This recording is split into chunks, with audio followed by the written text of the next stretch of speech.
Do you know how to recognize someone's gait? Well, I recognized the woman who walked into the hotel. She walked and held herself just like my wife, Karen. It was dark, just lights from the hotel. You couldn't see anything. But the way she held herself made me think it was her. It couldn't be her because she was home. I had talked to her last night on the phone, and she hadn't told me she was going anywhere. And this hotel was miles away from our house. I was completely baffled. The guy she was with looked like Darren. He was our supervisor. We both worked at the same driving school. That can't be right. It can't be? Something was wrong here. I had just pulled into the parking lot at the hotel I was staying at tonight. There had been a change in the training program schedule, and I had changed hotels at the last minute. This was easy since we had an arrangement with this hotel chain. I tried calling home earlier and got an answering machine. Karen's cell phone went straight to the post office. I called the office and tried calling Darren. I didn't get all the messages because the office called me back. There aren't many cell phone signals in the Salisbury Plain area, but that's okay, I just kept going.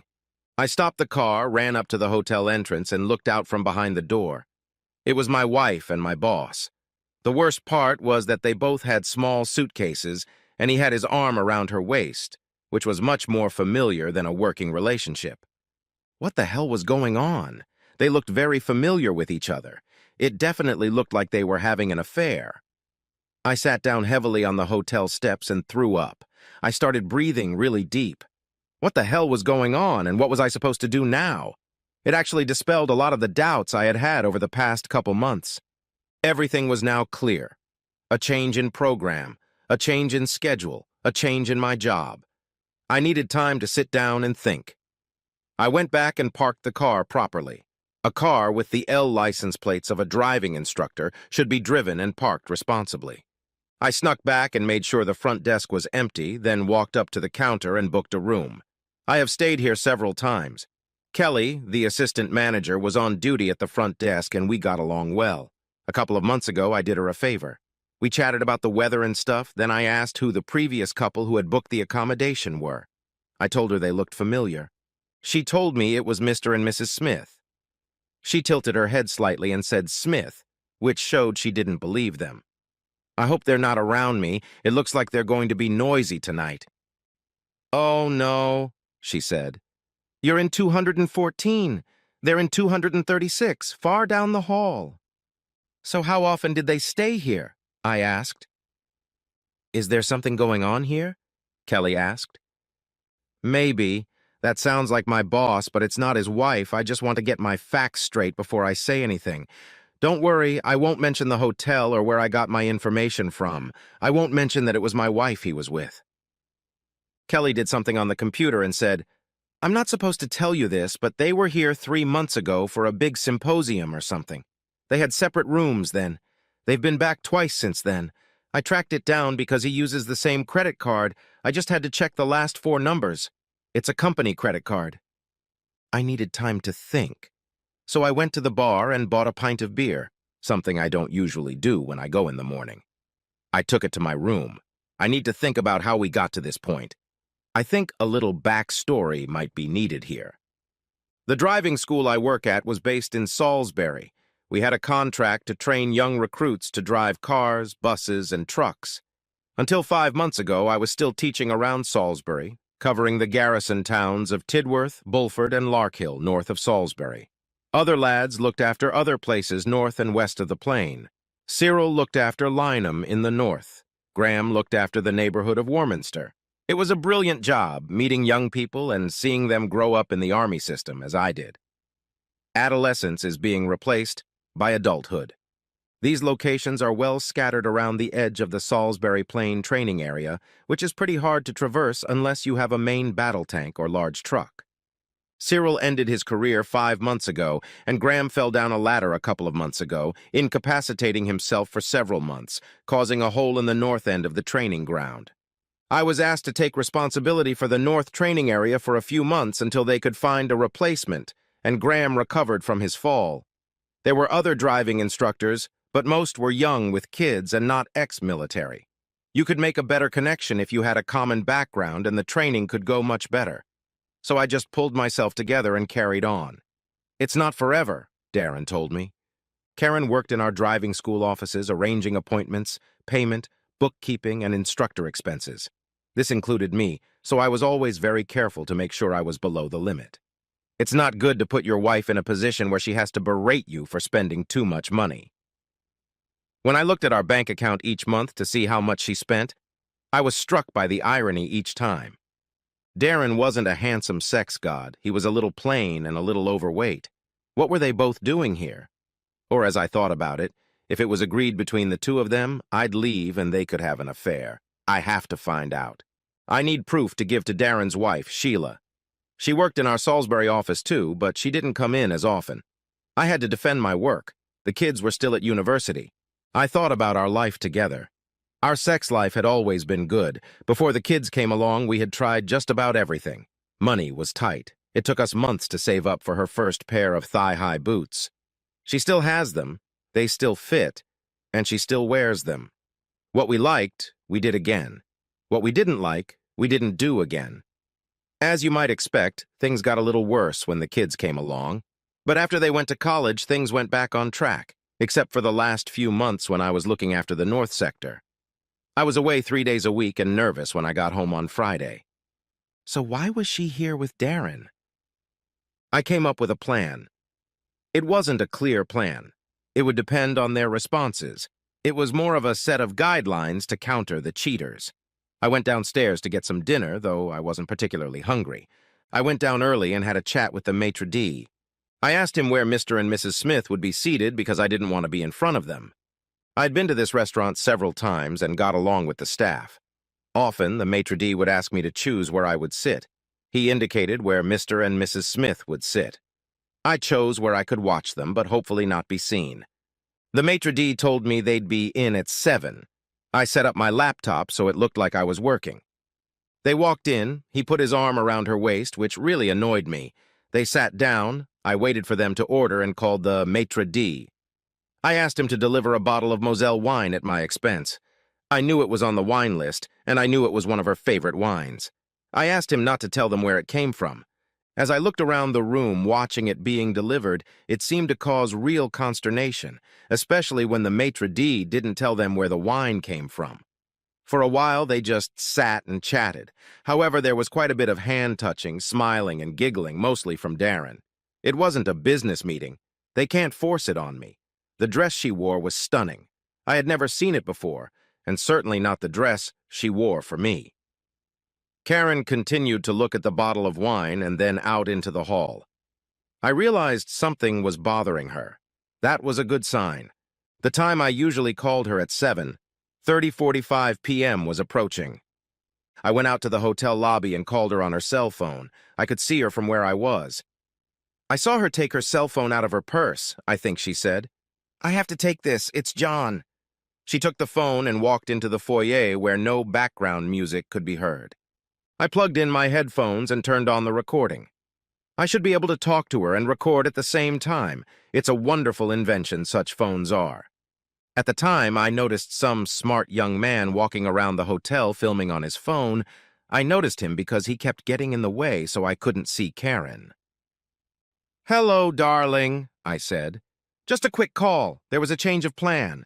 I called the office, but they told me you went home early anyway. How is your day going? Are you working too hard? It sounds very quiet. Don't you have the TV on?" "I've got the TV muted. It's just on. You know how it is in the house.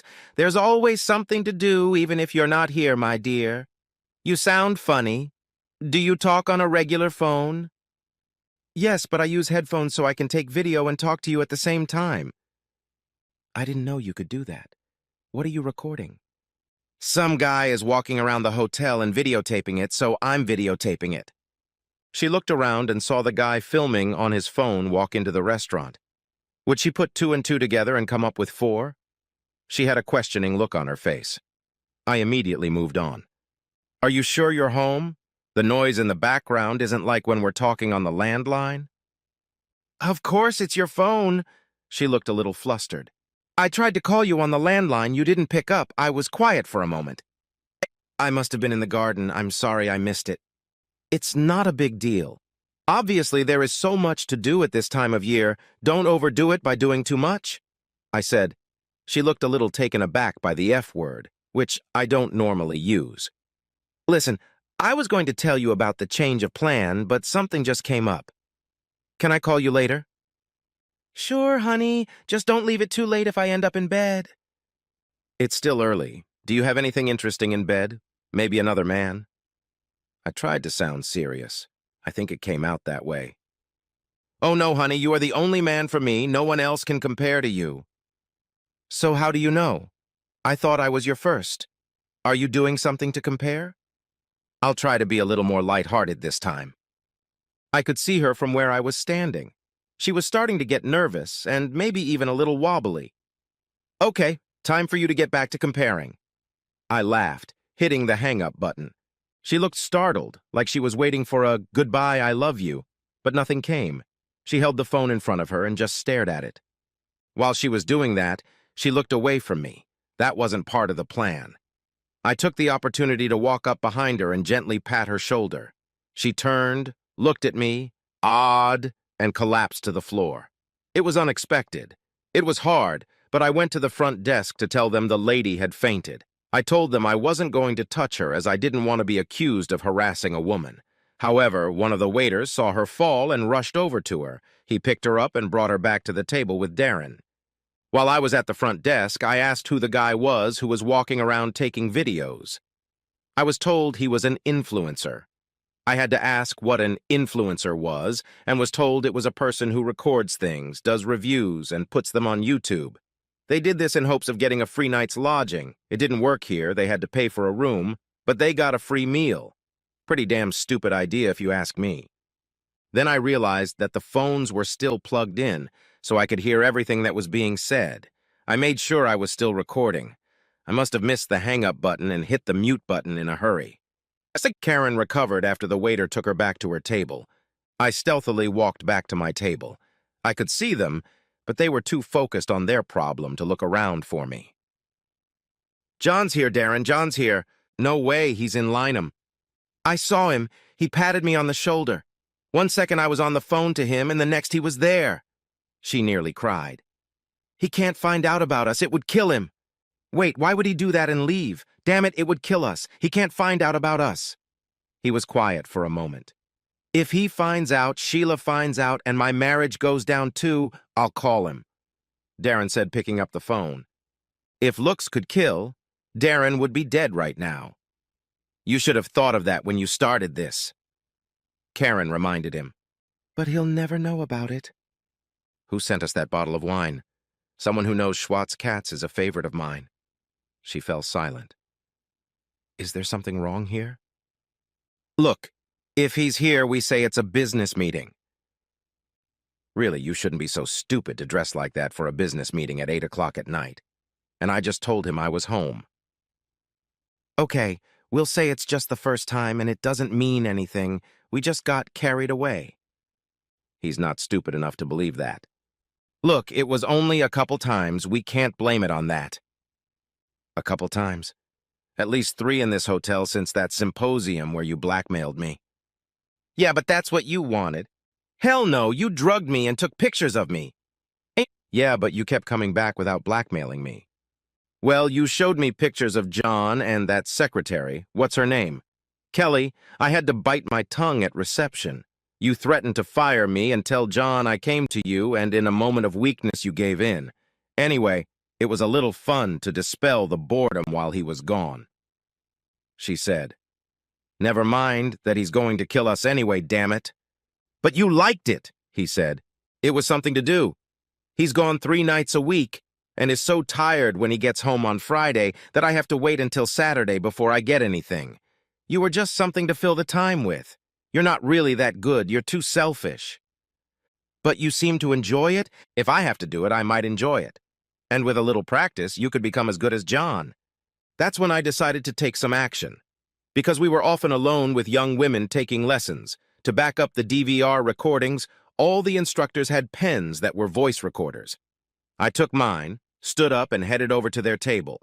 I heard Darren say, I'll call him again. I hung up, but my phone was still recording. He must have hit the redial button because I was halfway to their table when my phone rang loudly and everyone looked at me, including Darren and Karen. She fainted for a few seconds and Darren just said, "Oh, shit." I sat down across from them. I was noticed by everyone in the restaurant. I waited a few seconds for Karen to regain consciousness, and then I said, "Killing you would be getting off too easy. It would hurt a lot more." "John, it's not what it looks like," Darren said. "So what the hell is this?" "It's a celebration of the new contract we just got."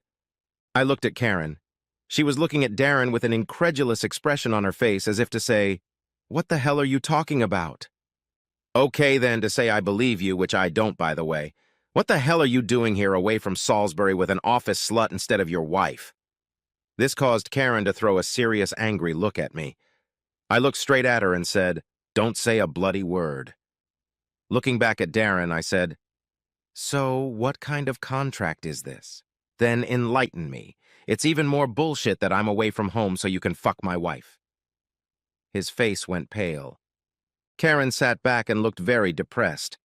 As hard as I tried, I couldn't stay calm. All the frustration I had been thinking about for the last couple hours was spilling out.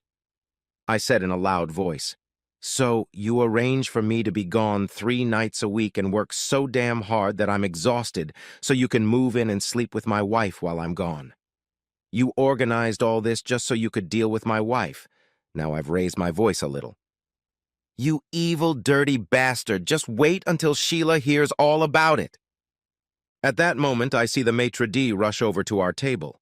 In a muffled but direct voice, he said, "Sir, you are a valued customer of this establishment. Could you please refrain from swearing and keep the noise down?" I looked at him and said, "Sorry, Paul, you are quite right, but I think some of your customers enjoy the entertainment." As I looked at the maitre d', I noticed that the influencer was videotaping everything that was going on. I looked back at the maitre d' and said, "You can call it husband confronts wife and lover in a hotel. No better make it husband confronts wife and lover in a restaurant. Let's keep the hotel away from that. I think they'll appreciate it." Turning to the maitre d', I said again, "I'll have what they have and I'll put it on his tab. The company pays anyway. It's not out of his pocket, in fact. Have it for yourself." To me, my appetite seemed to have returned. The Aberdeen Angus filet was fantastic. I casually paid for it myself. It was about double what we were given for the meal. Karen opened her mouth to say something, probably about the expense. I just threw her a stern Paddington look and she shut up. I picked up my phone and took a picture of Darren and Karen together. I already had plenty, but that was part of the threat. Karen raised her hand like a nervous little schoolgirl asking if she could speak. I looked at her and nodded. She looked at Darren and said, "You told me that John asked you for an assignment up north. Isn't that true?" Looking at me, she said, "You asked for that?" "Absolutely not! Hell no! Why would I get out of bed to go to bed in several strange beds throughout the year?" I turned my phone around and showed them both a picture I had just taken of them sitting pretty close together in a hotel restaurant. "Okay, tell me the fucking truth, or that picture goes straight to Sheila right now and you can end your marriage." "What about the picture I saw of you walking into a room with your secretary, Kelly, at 10:45 p.m.? Why would she walk into a room at that time of night unless it was something illegal?" "Show me the pictures." I saw the sneaky way he was trying to get into my wife's pants. I was starting to feel a little forgiveness for her, but only a little bit. She looked at Darren. "Give me your phone and unlock it, or John will send the pictures to Sheila." He did as he was told. She flipped through some pictures and turned the phone around, which showed me. I took the phone from her and swiped some more pictures. I saw what he had done. I handed it back to her and said, "If you look over here, you'll see that he's taking a picture of a picture, but with a different timestamp to make it look like it's 10:45. Look at the window in the background. It's never daylight at 10:45 p.m. She came back with it. "Could it be the lights in the parking lot? If it was, the shadows would be on the ceiling, not the floor." Shit, that's all I heard. I asked a passing waiter if he would be so kind as to bring me a flyer from the front desk advertising the hotel. The table was very quiet until he returned. I unfolded the flyer and showed a picture of Kelly leading me to my room. The photo was for an ad campaign, and I was being asked to help. Oh, shit. Here we go again? They asked if they could take a picture of me because I looked normal, not like a model. Kelly was just showing me my room. It wasn't even my room. In fact, it wasn't even a bedroom. It was an office. Karen's face took on a questioning expression. She turned away from Darren. I could see the gears turning in her head. She looked at Darren and said loudly, "So let me understand this. You sent my husband away. You told me he asked for this, even though he didn't. You faked pictures that he was having an affair, drugged me, did his own thing to me, blackmailed me by threatening my marriage and my job." I could see it took her a few minutes to come up with what took me a couple hours. I'm surprised the slap she gave him didn't break his jaw. The entire restaurant, including Mr. Influencer, looked at us, and there was dead silence. Mr. Influencer was still shooting the video. She was about to take another swing at him, and I was tempted to let her do it until I saw the maitre d' heading our way. I grabbed her arm and said, "Calm down or we'll get kicked out, and I'm not done yet." Seeing this, the maitre d' departed. Although the restaurant was very quiet, everyone was furtively looking at us, waiting for the next event. They probably hadn't had this much fun in years. "Oh, it gets worse," I said. "I might have some of this stuff a little weird, but there you go." With those words, I reached out and took Darren's half-full glass of wine and took a sip. That's great, you won't need it." "I like Schwa's cats too," I said, placing the glass in front of me. At this time, the maitre d' brought me a steak, placed it in front of me, and said in a loud whisper, "Keep it down or I'll throw you all out." I took the hint. If I got kicked out of the hotel, it wouldn't help me at all. I was the most aggressive, so it was probably my fault. I looked at him and said, "Sorry, Paul. I'll behave better when I have dinner." I think he was happy I knew his name.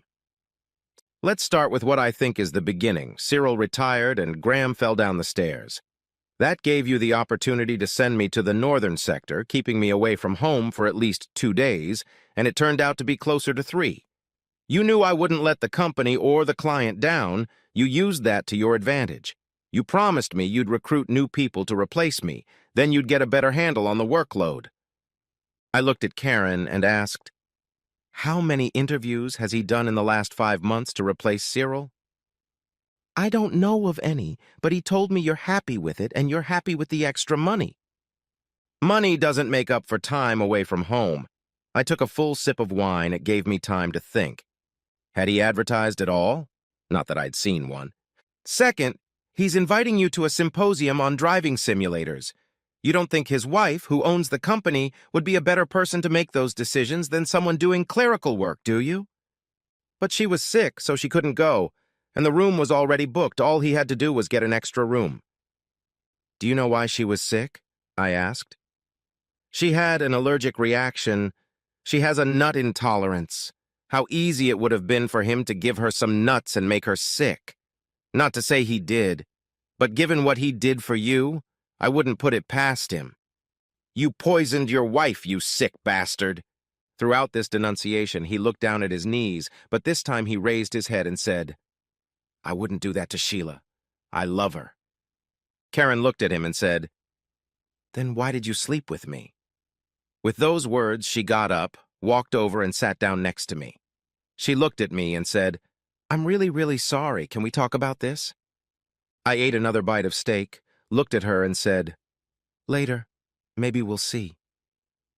I had already pretty much decided what I was going to do. "Okay, tell me about the symposium and the blackmail. I only got what I just overheard." Karen explained to me that although she had her own room, she had woken up in Darren's bed naked, with a massive hangover. She assumed she had had too much to drink, and he put her to bed in his room because he was a gentleman. She thought no more of it. The following Monday, he took her out for coffee during lunch, and then showed her pictures of her doing pranks on him. He told her that if she didn't keep it up, he would fire me and blame her for coming on to him, and he was weak. He would put himself at his wife's mercy. She had always forgiven him his mistakes because she loved him and would almost certainly forgive him if he could lay the blame on Karen. I was angry, but I needed to get this over with, so I tried to stay calm. I leaned over the table, grabbed his hand, and pulled it to the table. I placed the steak knife point down on the back of his palm. So you drugged my wife and then raped her, you evil bastard. He was in a panic. He looked at me and said, No, no, no, I didn't rape her.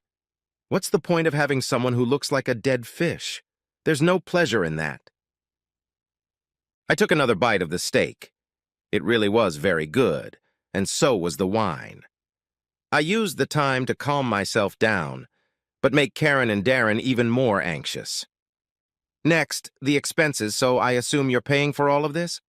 Of course, Darren replied. I know how many times you've stayed here at her place because you've used the same credit card and a company credit card at that. I looked at Karen and said, That's a fabulous dress, and I bet you have equally fabulous lingerie underneath. It's not like anything I've ever seen. You've never worn something like that for me. Where did it come from? She bowed her head, slowly lifted it up, looked at me and said, Darren brought it. He said it would fit me.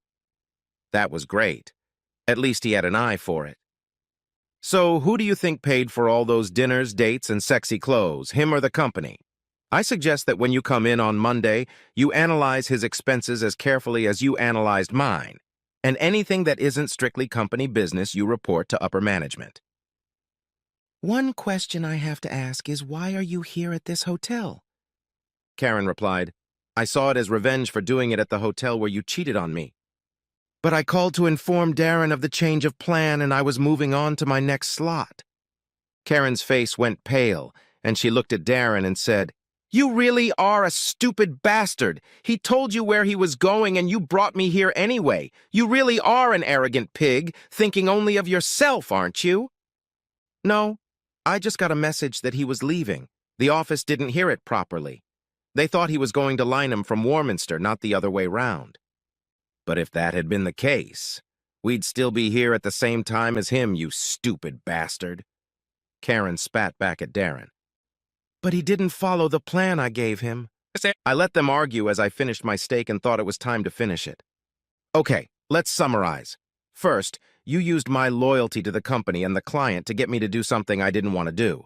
You made me leave the house 3 nights a week and worked so hard that on Friday I was so exhausted that all I wanted to do was sleep.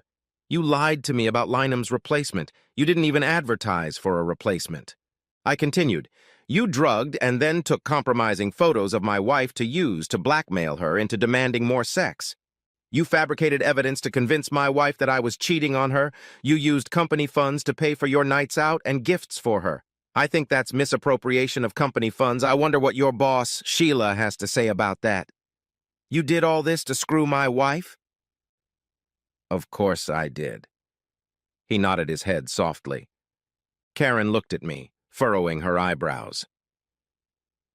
You said it was Sheila's company. A minute ago, you said upper management. What do you mean, upper management? I thought Darren was the boss. It's his company. He's top management. I shook my head. No, it's Sheila's company. She owns it. Her father started it, and he left a clause that the dumbass here shouldn't own any part of it. He's the director, but it's not his company. But she never comes. We only see her 5 or 6 times a year. Well, even though he's an evil, cheating, shaggy bastard, he seems to be able to run this company and do a good job. She doesn't have to walk, but I bet she'd be interested in him using company money to screw the administrative staff. I'd never seen Karen's face so red with anger. She held out her hand to me and said, Give me the key card to your room. Don't argue. Just give it to me. I had rarely seen her so angry, and I wasn't going to argue. I gave her the key card. I can book another room later if I need it. She whirled out of the restaurant. I picked up the steak knife and started playing with it and said to Darren, Now here's what you're going to do, or I'm going to tell Sheila what you two are up to. Tomorrow morning you're going to call Sheila and tell her I'm sick, and since you're going to be in the area, you're going to pick up my workout. I'm going to take the night off to see if I can stay married. When you get home tomorrow night, you're going to tell Sheila that you've forgotten how enjoyable the training was and that you want to do it more. To that end, every 2 weeks you will pick up my workout schedule. Yes, I know there is a problem with continuity of training, but they will work out. You will then explain to Sheila that I will do your work while you do yours. That way, you have a succession plan in case something happens to you or Sheila, like you want to take an extended vacation or get into a serious accident. He didn't miss the threat in my voice. You have someone who can step in, someone who understands and can run the business for a short time. I continued. Do you think you can do that? I think yes, it actually makes sense. But how can I trust you? How can I be sure you won't tell Sheila about this? No, you're going to have to trust me. Do you think if she lets me and Karen stay, we'll both be out of work, or at least out of Karen's job? And we both love our jobs, and I can't afford to start looking for a new job right now. I poured myself another glass from a 30-pound bottle of wine. This bottle of wine was more than my daily expenses. I just looked at it. Well? He smiled slightly and said, Yes, I think I can do that. It does make sense. She might believe it. I didn't like his little smile that was about to wipe away. Just because we like our jobs doesn't mean we won't turn you over to your wife, even if it means we lose our jobs. If we lost our jobs, it would be fun to go for unfair dismissal. That would shut you down. Then you'll write a letter to Sheila explaining everything you've done, including wasting company funds. Then, to cover your ass, I'm going to add a little bit explaining why I didn't stick you in her. I like her. She's been a good friend of mine for years. I liked you too. I don't want her to suffer anymore, so you'll be faithful, and I'll keep the letter as blackmail. Just then, Karen returned. She walked a little slower, but not by much. She had completely changed her clothes. She sat down next to me and said, It's better. I was starting to feel a bit dirty in these clothes. I threw it away. Oh, and Darren, I wouldn't let Sheila unpack your suitcase. There might be some surprises in there. I think I've lost a couple pairs of panties. He wasn't smiling now. I continued, Oh, and finally, you'll stop hanging around and stay true to Sheila, because if I see you hanging around, I don't need to bring it up. I can just tell her what you're doing there and then. He lifted his head slightly and shook it. I won't write the letter. I'll do the rest. I could understand that. Giving someone power over you isn't easy. I picked up the phone. That's when I wrote it all down and it went straight to Sheila. He held up his hands. No, stop. I'll do it. The letter wouldn't hold up in court. It didn't have to, only in Sheila's court.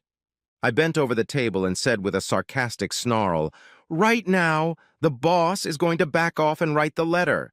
Her, pointing a thumb in Karen's direction. She should try to save her marriage. She grabbed my hand, looking at me. There's a chance. Can we do this, really? There was no entrance to hell when I walked in here, but after listening to the two of you and what that conniving bastard did, there might be. But I want to know how you had the conscience to trick me with him, I said, pointing at Darren. At that moment, he got up and walked away. I thought about it as I went to change, and I think I have some kind of answer. Revenge, arousal, no sex, 4 days a week. I've been thinking about it. I haven't actually finished thinking about it yet, so some of it will come out confusing and some of it I've already worked through. But it's all jumbled up in my head. It's not going to come out in the right order.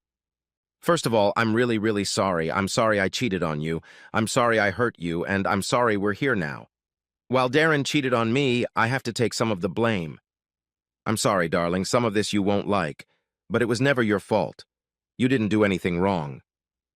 I don't know where to begin. Let's just say revenge. When I saw you with that pretty young secretary entering your room at that time of night, one thing occurred to me. You were having an affair while you were away.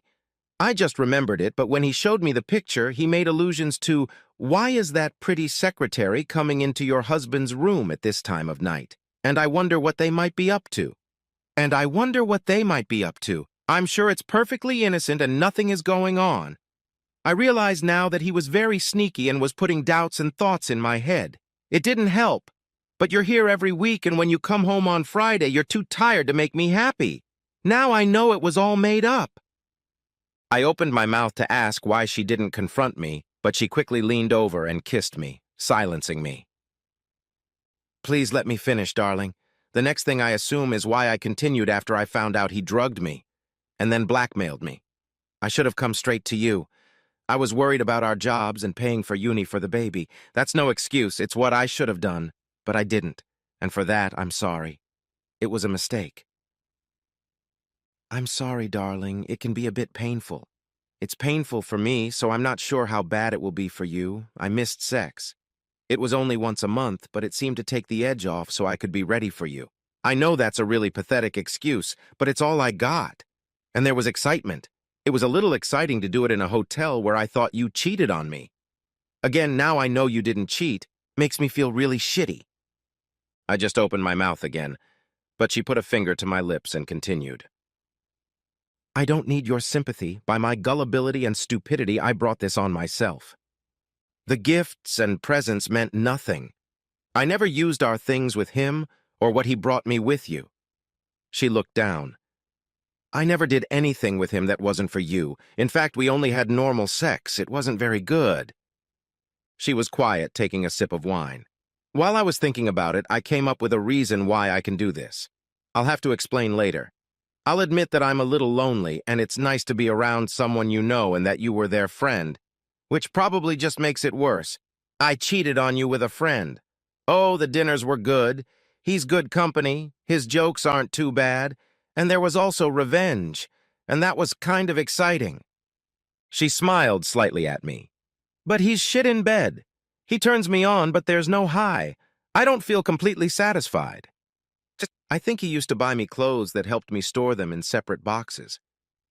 How could I have done that? We may have to check this with a psychologist, but I think I put everything in little boxes. One box was my work life, by the way. Nothing happened there. The big box was my life with you, and the very small box was my cheating with him. I think mentally I separated them all when I was with him. The other two I didn't see, so they didn't matter. When I was with you, the workbox was ajar and his was tightly closed. Like there was no cheating. I could have blacked out. I can't explain it any other way. I'm so sorry, honey. I felt bad about cheating on Sheila, but I used the excuse that I was protecting her by keeping it to myself. Another little box, I guess. She took a mouthful of wine. I'm sorry, darling. I seem to talk a lot, and for quite a while. How can I make it up to you? Can we work this out? I do love you. Could you please forgive me? I know it will be hard to forget, but I will do everything in my power to help you forget. I'll do anything. Can we go up to your room so I can start making peace with you? After what I've heard, I've already decided to forgive you. But you're right. Forgetting will be hard. Yes, we can go up to my room, but there's no way in hell I'm sleeping with you after where that asshole was. It'll just be for sleeping, and I'll let you know when I'm ready. Once again, a slight smile appeared on her face. Oh, honey, we were so late because of your phone call. We didn't have time for all this. The last time he was with me was over a month ago. You're the last person I made love to. It probably doesn't matter.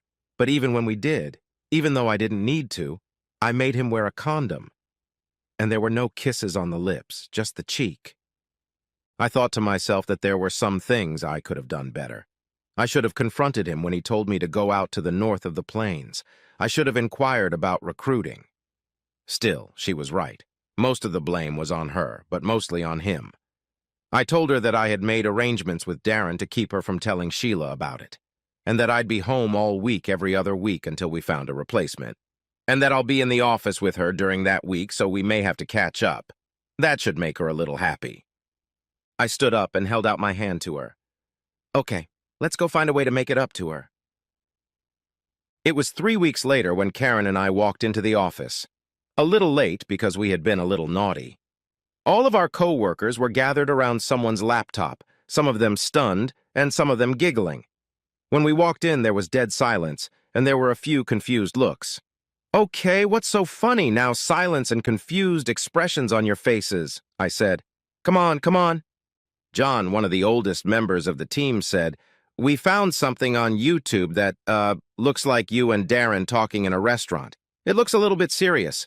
It's one of 4, and we're only halfway through the first one. I think we'd better not look at the others. At this point, Karen spoke up. We can't tell you what to do.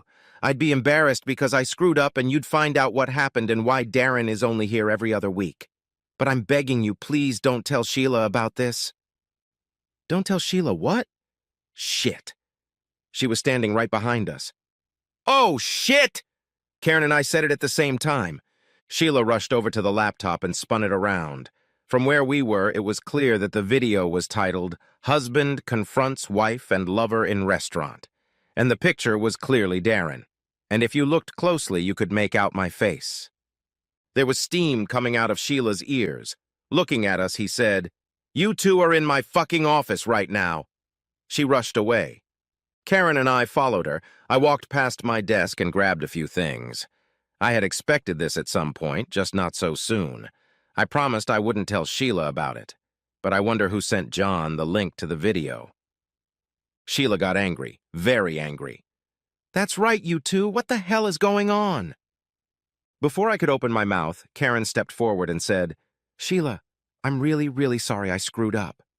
She looked down at the floor and continued, "I had sex with Darren."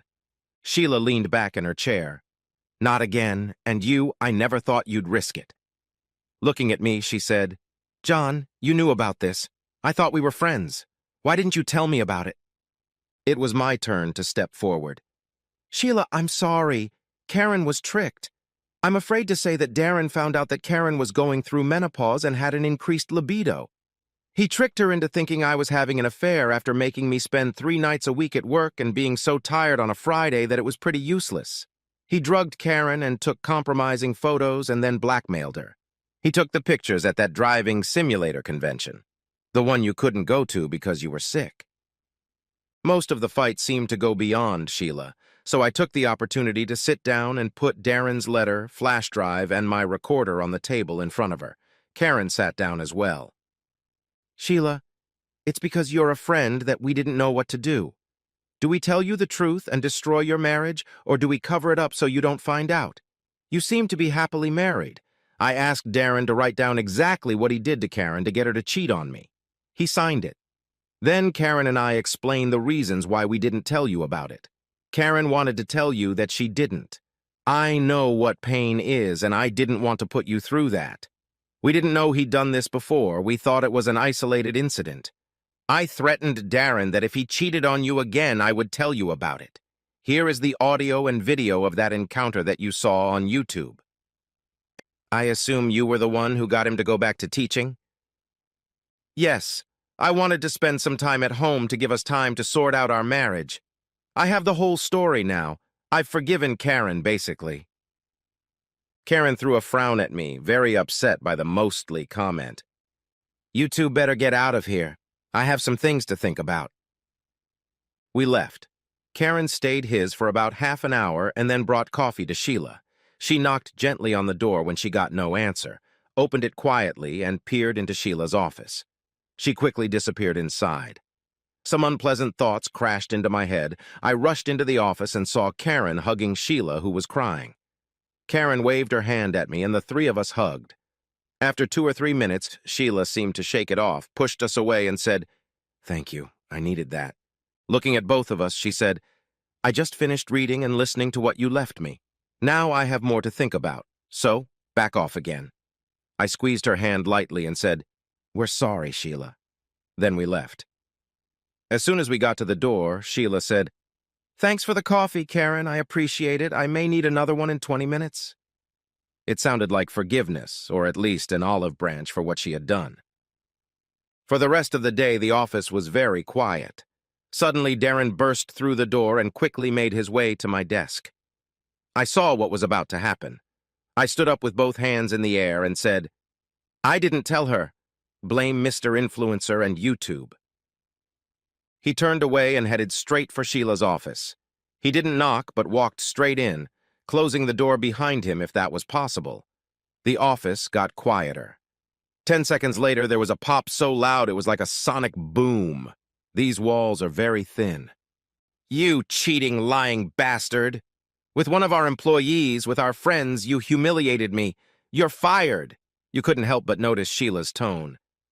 "You can't fire me for that." "No, I'm firing you for misappropriating company funds. But I love you. It was just a little fun. It didn't mean anything." Sheila got even louder. "What? You're risking our marriage and your job for just a little fun and our friend's marriage. You do realize that Karen can hear you." There was another slap, almost as loud as the first one. "And that's for Karen because she's too good a person to do that to you." She obviously didn't realize that Karen had done exactly that, though probably not as much. The yelling stopped, but there was obviously a lot of talking, and it seemed one-sided. If she had just fired Darren, we would have lost 3 instructors. That wouldn't have been fun. After about half an hour, Sheila left the office and Darren followed. She pointed to Cyril's old desk and said to Darren, "Sit down and shut up." She looked around the room. "Okay, you know what happened? There are going to be some changes. First, Darren was fired, but we can't afford to lose that many instructors, so I've rehired him as an instructor at a base salary. If he doesn't like it, he can leave. But he knows that if he leaves the company, he's leaving the family home. John is going to take over all of Darren's responsibilities except for his directorship, and that may change later. I'm not sure it's the right decision, but for now, it will have to do. Karen, every day Darren will bring you the SD card from his tracker and video recorder. I would appreciate it if you would do a spot check to make sure he is where he is supposed to be. If you have any doubt that it isn't, you should let me know immediately. And could you cancel all hotel contracts? He's going to be coming home daily. John, you know the area. Work out a schedule so he doesn't get too tired. Karen, you won't need to check his expenses. I've cleared them. He'll have to pay for everything out of his own pocket until he recoups what he stole from the company. He'll give you all his receipts, and you keep track of his expenses, please." Darren was now looking down at the dump, utterly humiliated and under the thumb of his wife. I realized that divorce was still on the table. As much as I wanted to retaliate physically, I also didn't want to find myself in the role of another instructor and risk losing my contract with the Army. I am a patient person. Now I wasn't traveling as much anymore. Karen wanted to make it up to me. I didn't mind. But now we had time for the excitement she wanted. I caused her the excitement that the stationery store could attest to. At times, we may have gone too far.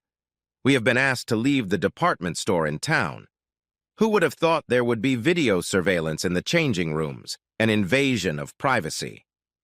A loud, authoritative voice said, "Please open the door. We know what you're doing in there." I mentioned this to the guard as we were leaving. "We don't know. Can we just say your wife is not very quiet?" As he opened the front door of the store for us, he whispered to me, "Good day, buddy." While that voice may have deflated my working body parts and damaged my libido, it did the opposite for Karen. We headed to the nearest park and managed to find a secluded spot to finish up. We found a grove where we couldn't be seen. I wasn't going to get caught for indecent exposure, so I turned her around and turned her to face me.